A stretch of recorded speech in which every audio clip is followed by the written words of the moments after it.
Welcome to another edition of Salelo. We have Maripel Tabelli who's going to ask me a number of questions related to our program from my perspective, which is compounded on a previous program that we did where we asked her questions about what's, from her perspective, what's going on in Southern Africa. So with that, I'll turn over to you, Sean, to let you go forward. Thank you, Ajamal. How has racial hostilities in the US changed under the Trump administration compared to the previous years? It's gotten worse, obviously, and Trump has become very boisterous in terms of his outright blatant racism, even to the fact that he just recently brought some white Afrikaners or South Africans over and he excluded all the other groups throughout the world from coming over as refugees. And so that's one example. He's cut a lot of the diversity, equity, and inclusion programs. He's got a lot of people who are in the woodworks with their racism coming out talking openly racist things and doing things. And he's also attempted to cut back funding in some areas. Some of the cases, the government, meaning the judicial system, pushed back at him. But Trump has set this country back in terms of race relations by at least many, many years. And so, again, the final effects we will not know until after his term is up. But, right, he's on the bent and he's got a good cohorts who are helping him out to do some of that. So it's gotten really terrible. A lot of people are scared. A lot of people lost their jobs. I know he's pushed a lot of the so-called white liberals out of government jobs. Some of them didn't help us to start with, but at the end of the day, some of us to know that we cannot get into some institutions because he's basically having a white-only policy, similar to what existed in the 1940s and 50s in the United States before we had a lot of brown versus board education and so on. But it's gotten terrible. It's horrific for many people of color, and we're going to see it get even worse at the present pace that he's moving. Okay, so do you think that there will be a noticeable shift in how the government institutions in your country treat anti-racism organizations during Trump, organizations like the Movement in Omaha for Racial Equity? Well, Todd, he can only treat us if we get money from him. In other words, there are some people. I just saw the Episcopalian Church came out and said they will not support um, the white South Africans who are coming over, the Afrikaners or the Boers. So if they're getting federal money, he can impact them. But if you're not getting federal money, he's not going to be able to impact you because he's going to use the federal as a yardstick or the federal megaphone to push back. But for some organizations who relied a lot on federal funding, um, sorry about that. From other countries, they've relied on federal funding. They've had to deal with that. So it's going to be an interesting scenario. I really think that one of the key things is for us to push back and make sure that we get a good cadre of people who know how to fight. Because some of the people who we thought was allies are hiding under the tables. They're scared, and they're just not able to deal with some of these issues in our community. So it's gonna be a phenomenon for us to look at. And we get some of this. The jury's out. We won't know some of this till much years later. Okay, so now, what's the most damaging legacy do you think Trump will leave for racial justice in America? Do you think there will be any long-term consequences? Yes, I do, because I think the next president or the next leadership, whether it be the judicial system, the Congress, number one, there's going to be a pushback. It's obvious that stuff he's done has hurt a lot of white folks, and particularly white folks who he played like he didn't intend to hurt. Many of the Latinos are finally going to wake up and smell the roses or the coffee. And so I think there's going to be a pushback, but I also think he's emboldened a lot of the rednecks and the people what we call neo-Nazi types that come out of their sheets and their whatever and just be out in front. So it's going to be a pushback, but I also think it has also opened up a can of worms that we have not seen in many years. And so we're going to see that happen. And you're going to see a little bit more contemporary conflicts and contemporary, I want to say, fighting between different groups who are going to be more bold. And again, as you've alluded and other folks alluded to, social media have helped contribute to that conflict. So you won't see the civility and the politeness that we used to have, where we'd have Nebraska nice or would have United States nice, where people say things behind your back. Now they're just going to come out and just say blatant racist, evil stuff. And even see this president use a lot of profanity all the time. You didn't see a lot of that from previous presidents during my lifetime. So he's become a cussaholic, and a lot of people have come to embrace that, particularly some of those right-wing Christians who claim that they don't deal with some of the hypocrisy of what he's about. So it's going to be interesting to see how that happens. Okay, so now do you think Black rights movement organizations are evolving fast enough to confront these new forms of racism that's emerging? I would say no, and part of it is because if those of us who understand the history of the movement, and whether you want to talk about Southern Africa, the ANC, Frelimo, all these organizations who fought hard to get certain independence and freedom, we have the same phenomenon here in the United States where you had the NAACP, Urban League, and you name it, some of these LULACs who were very adamant in the 1960s, 70s. Now they become the cow down. They're becoming more involved in politics, of socialization, of movie stars. If you look in terms of accountability, they have some of the most ignoramuses people working for them. You don't see them involved in public policy. So I think many of these organizations have outlived their usefulness in terms of they have no empirical data to show that they're doing the work. Again, you have programs in place. At the end of the day, you wonder, have our collective income as Africans or African Americans improved? And it seems like the gap is becoming greater.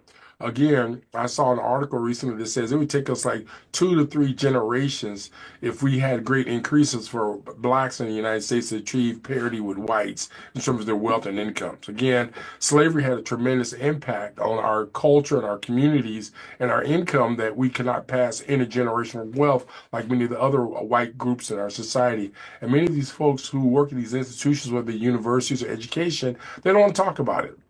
Again, if you can pass a house down to your parents, your parents can pass it down to the children, cattle, whatever, that next generation don't have to work as hard. But oftentimes we don't have the kind of wealth that whites have in South Africa or in the United States or in other parts of the world where they've been part of the bourgeois elites and they've been able to exploit the land, the natural resources, and so on.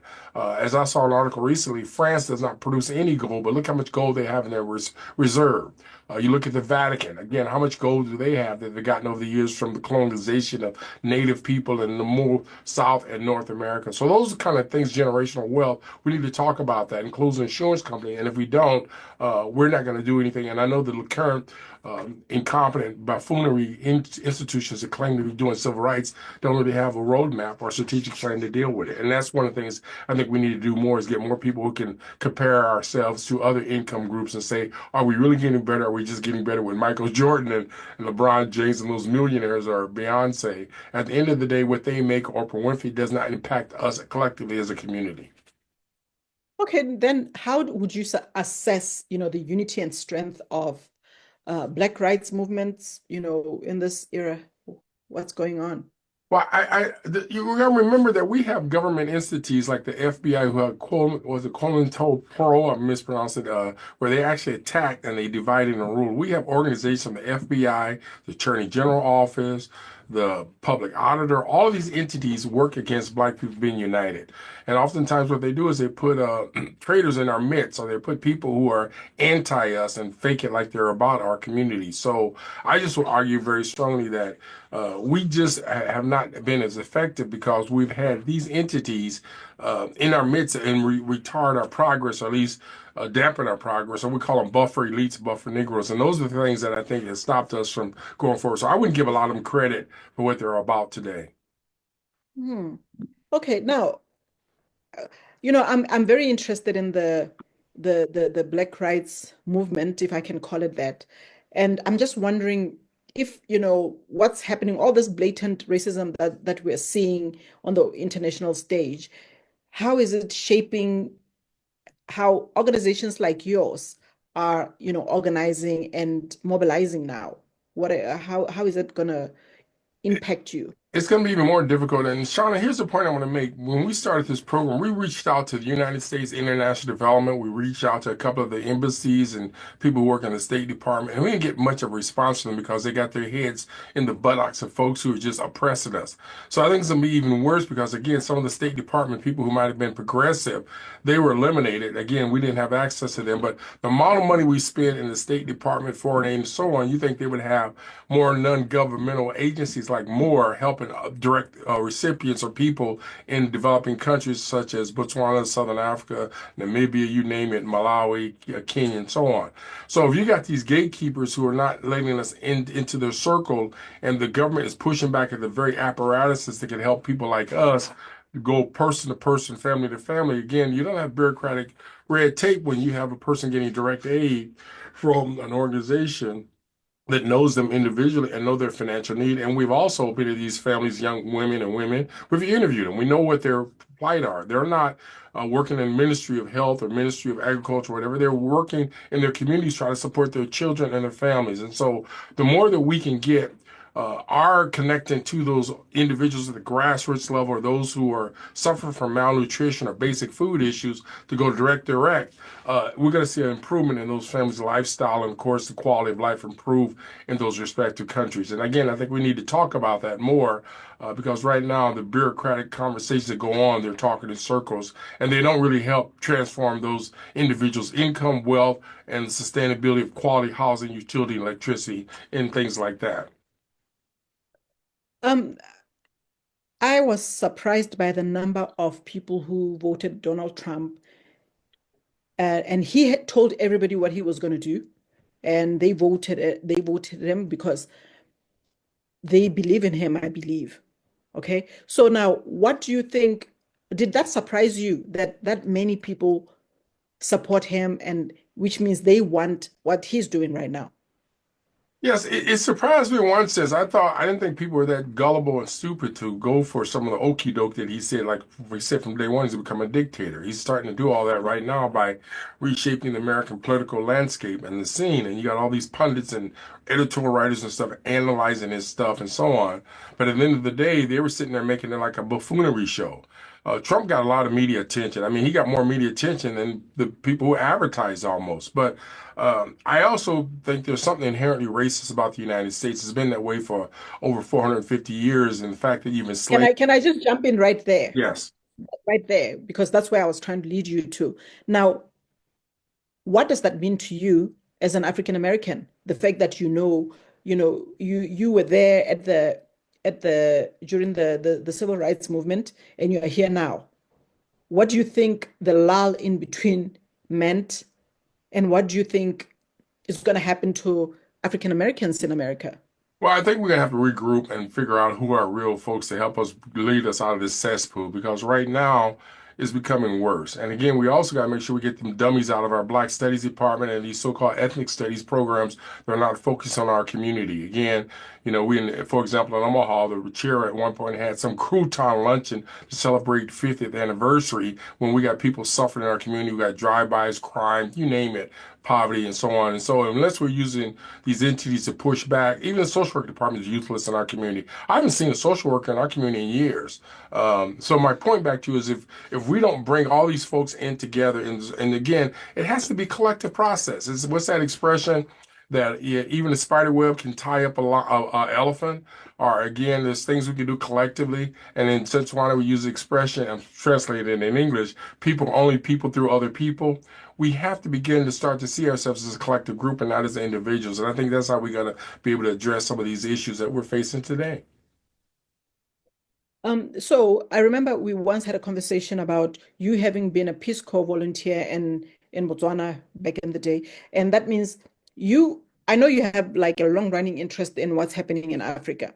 Okay. So now, what are the prospects for this unity that we've been talking about? We've been trying to get African Americans and Africans in the motherland and elsewhere in the diaspora to come together to talk about global racism.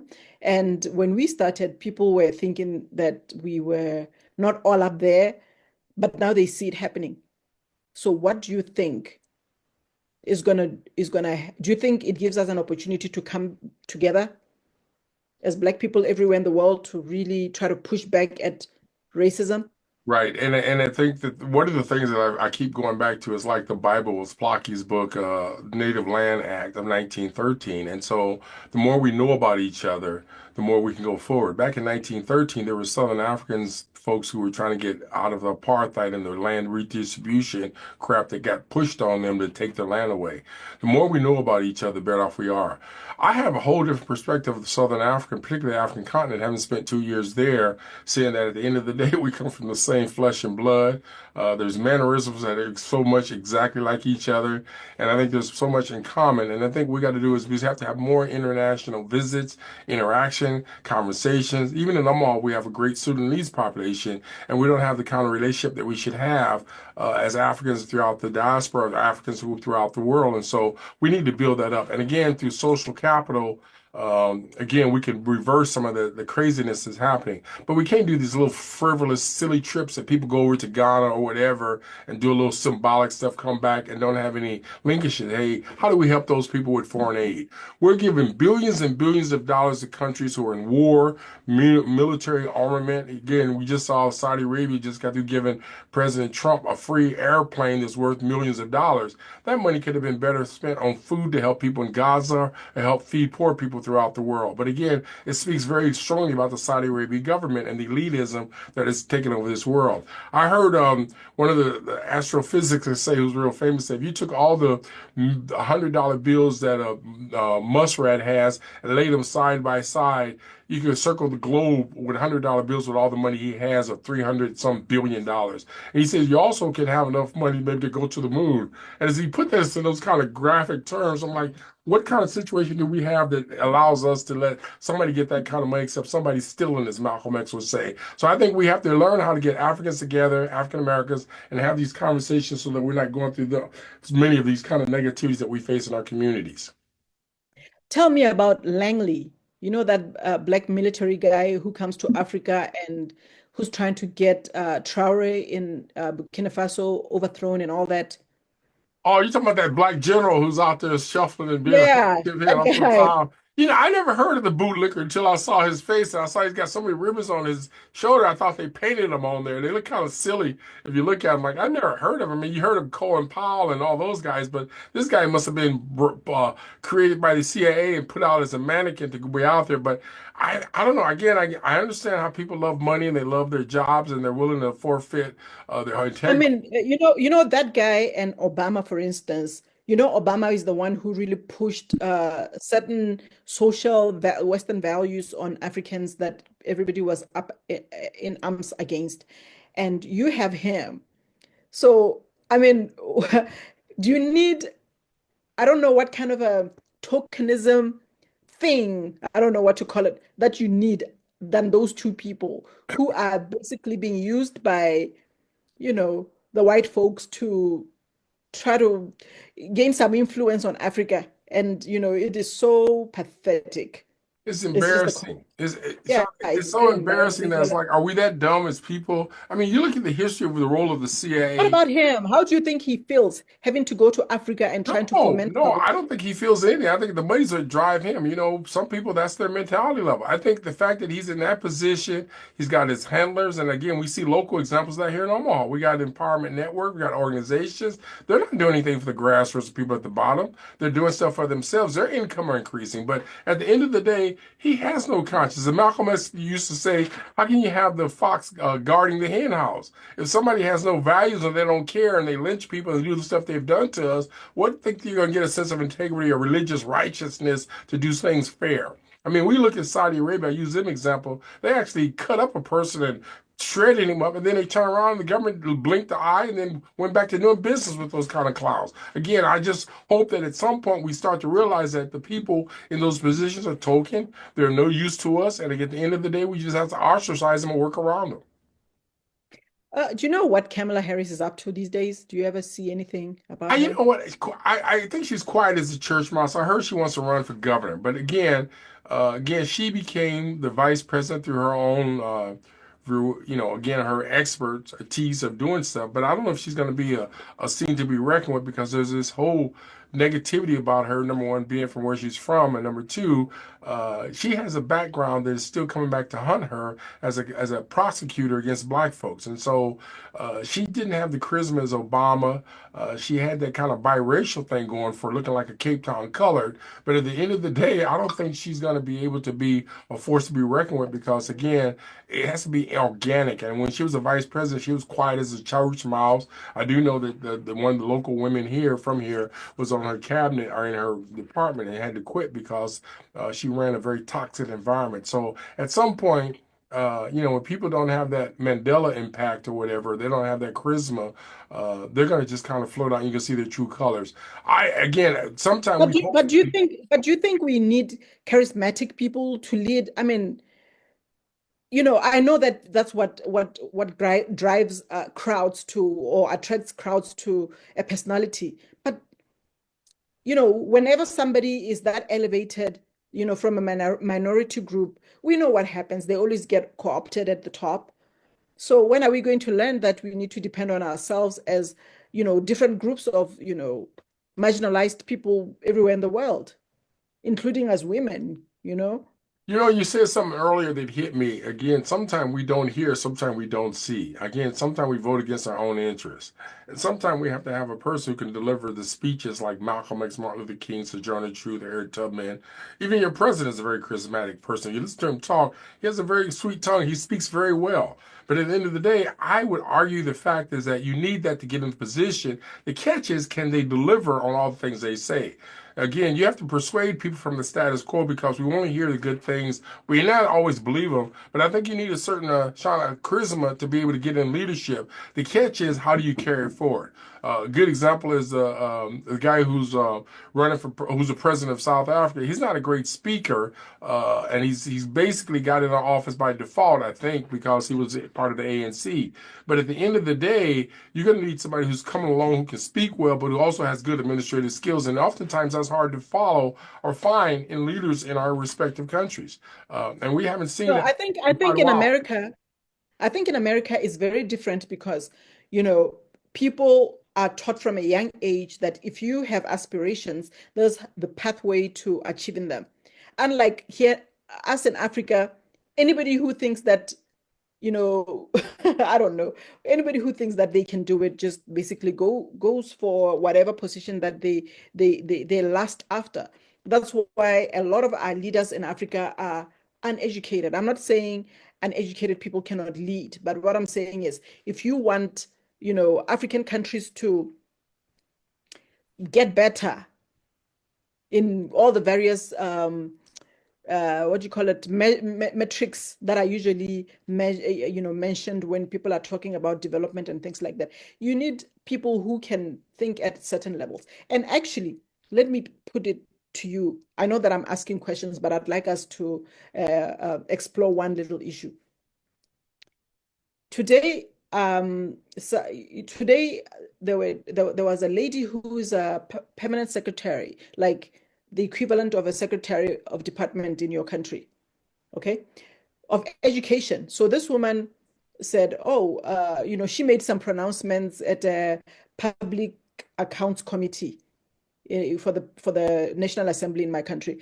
And she said two things that were very, very mind-boggling. One of them was that maybe the time has come for the government to give the education system to the private business. Okay. She was saying that maybe the time has come for government to, give over the education of their children to private interest. And she also said Botswana is against what do you call it when you whip your children? What do Corporal you call it? punishment. Corporal. Corporal punishment. Yeah. So she said that, and we know that Botswana, as our president has said previously, Botswana is a violent nation. We believe that in order for you to set your children straight, you need to whip them sometimes if they are out of line and things like that. It's traditional, it's cultural, it's everything. So I found myself wondering, all these things, I know that the people who put us up to them are the United Nations. So if we take everything that the United Nations says we must do, for instance, the same thing happened with, I don't want to offend people, but with same-sex relationships and marriages. It was under Obama that all these things came to Africa in a heavy, heavy way. Okay. And the United Nations was being used to push these agendas, these Western values onto Africa. You get what I'm saying? Right. So it makes you wonder if the government is doing everything that the United Nations tells them to do, why don't we just let the United Nations rule us then, become our president? Because certainly we don't do anything that is African. We is our anything. We just do everything that the United Nations uh, tell us to do. You get what I'm saying? So this woman said it today, and I just found myself wondering, why are we even doing all these things? We are basically not sovereign anymore. You know, we are ruled by the United Nations in Africa. They dictate. And we know that the United States was the number one contributor of funds to the running of all the UN programs. So, which means we are doing their bidding. We are the United Nations is exporting its culture, its values, its everything to the rest of the world, particularly to Africa, because we're poor. And because African nations want to be seen to be at par with, Western nations, they do anything just so that they can tick all the marks that says for you to be identified as a developed nation, we want to see this and this and this and this and this. Yet we don't have the systems and nobody knows how to help us. The only help that we get in trying to get ahead is for us to give up more and more of our resources for free in the guise of capitalism and all these other things. You know what I'm saying? It's just something that I thought I could share with you. I don't know if if you can do anything with it. I just found it very, very, it's actually very unnerving and very disappointing that as African countries, we want to recant anything African. We are just like taking off our Africanness like a robe, and we just want to be the darling of the Western countries. Well, part of it goes back to the self-esteem of an individual and the country, because again, it reminds me of years ago when my son went to school, elementary school, and he took a kalimba or the traditional piano that the Bassaros play with, and the teacher tried to tell him it was a mouse trap or something. He said, "No, it's kalimba," or he said, "It's something people play an instrument." He knew what he was talking about because he had been educated by his parents. And so my point back to you is, Sean, is that if we become into our culture who we are, people can't turn us around. Malcolm X speaks of that. Mandela speaks of that. All the great leaders say we have to believe in ourselves. And again, we understand people have different cultures, but they can't impose their values on us if we have our own culture. For example, one of the things I learned when I was in Botswana, one of the best parts of meat you eat real quick is sabiti, or the liver. People here, some people don't like liver, but liver is very healthy for you. Uh, and so if people don't like liver, they're not going to eat liver. So my point, the same thing with the United Nations and so on. There are some things they may do good, but at the end of the day, remember they're using their money as bartering or bribing behaviors for some countries. I just saw recently that El Salvador has kind of backed down a little bit on some of their taking prisoners from the United States because one of the governmental programs for the United Nations says we're not going to fund you this much money if you go along with Trump's foolishness of taking people from other countries who have not been repatriated or have not been given asylum in a certain way. So I think sometimes international organizations could do a much better job. I would love to see the international organization push back on some of those Arab countries who cut people's heads off or do some of those crazy things like that. Again, I'm not a supporter of the death penalty, but the countries that do it, there should be a much more humane way of killing somebody, which sounds weird in and of itself. And I just think we have to use a global community to negotiate, but not to impose on indigenous countries who may be poor. Because again, some of these countries are going to see some of their aids dry up or money in incomes dry up from the United States because they want to push back on some of the things you alluded to about sexuality. And again, many of those individuals, those are private individual things that we have to determine with our own ethics, with our own communities, our own countries. But we can't have somebody come out telling you got to accept certain things that's contrary to history of who you are as a people. And that's part of the But racism yeah, but of this. the thing about it is, if you don't toe the line, then there will be consequences. But then the issue, you suffer the consequences. At the end of the day, there are things you have to deal with, and if we need to stop the elites becoming suck ups to these individuals. Again, if you grow your own garden and you have your own income producing entities, you don't need anybody to come and tell you what to do. When you work for yourself, you can do things by yourself. So as long as you start to put your mouth against the breasts of capitalism and some of these cutthroat entities or people who are just money hungry, then you're going to see the consequences we see in many of these developing countries, not only in Africa, but Central and South America. The same thing. Asian is pushing that. China's pushing back the United States like crazy because they control a lot. They could do that. But back in the day, they couldn't do that. Look in India. There's things they might be doing. But again, when you're dependent on someone, you have to kind of kowtow to them and what they're all about. So, do you think there's any hope then for the Black race? You know what? That sounds like a loaded question. There's a side of me that don't give up hope. I think there is an opportunity for us. We got to get the right people in the front, but right now we got a bunch of imposters. in front of us. And one thing I did not know until my friend Dr. Pat Velasquez shared with me that under President Obama, he deported more immigrants from Central and South America than all the presidents before him or something. I was like, what? He's done more than Trump. So my point, Trump is going to probably beat him at the rate he's going. But my point is, just because we have a dark-skinned person in key position, some of those manifestations didn't happen. I see in Southern Africa, we even question the legitimacy of Mandela's administration in the redistribution of income and wealth. I'm not talking about just exclusively land. I'm talking about systems that don't go just to the elites. So I think there is hope for us.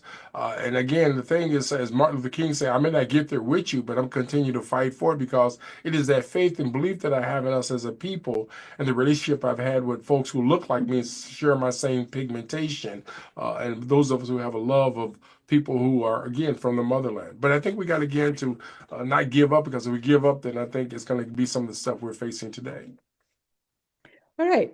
Well, I think I'll just give you the last opportunity to say your closing remarks. I've enjoyed talking to you today. Well, there are 3 points I like to make. Number one, we need to get more people from the continent to come here and for us to go to the continent to interact to see for yourself. When I came back from Botswana after 2 years, it was hard to explain to people what it was like living in Southern Africa because all they had was stereotypical bush jungle mentality. That's number one. Number two, we need to read about the culture and the history and the books and the literature. And again, I learned a lot about countries in the continent by reading the literature from some of the great African writers, the Kenyan writer, people who are from Mali, people who are from different places of the world, Senegal, you name it, Southern Africa. Ruth from Ndumo from Abraham was probably one of the best books I've read about the transformation of what happened in Zimbabwe before it even happened. So we got to do the literature in that.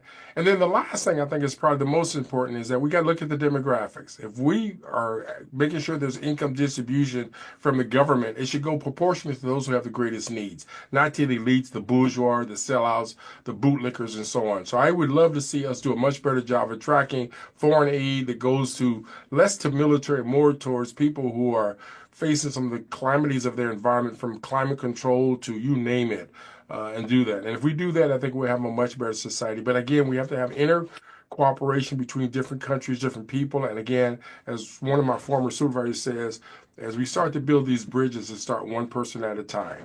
But I really appreciate the opportunity to be able to talk to you about some of the issues that concern us on a global and a national level. So thank you, Maribel. Thank you very much. And I wish you could send me some notes on how to become as articulate as you. Goodbye, Jamal. It was great talking to you. Thank you.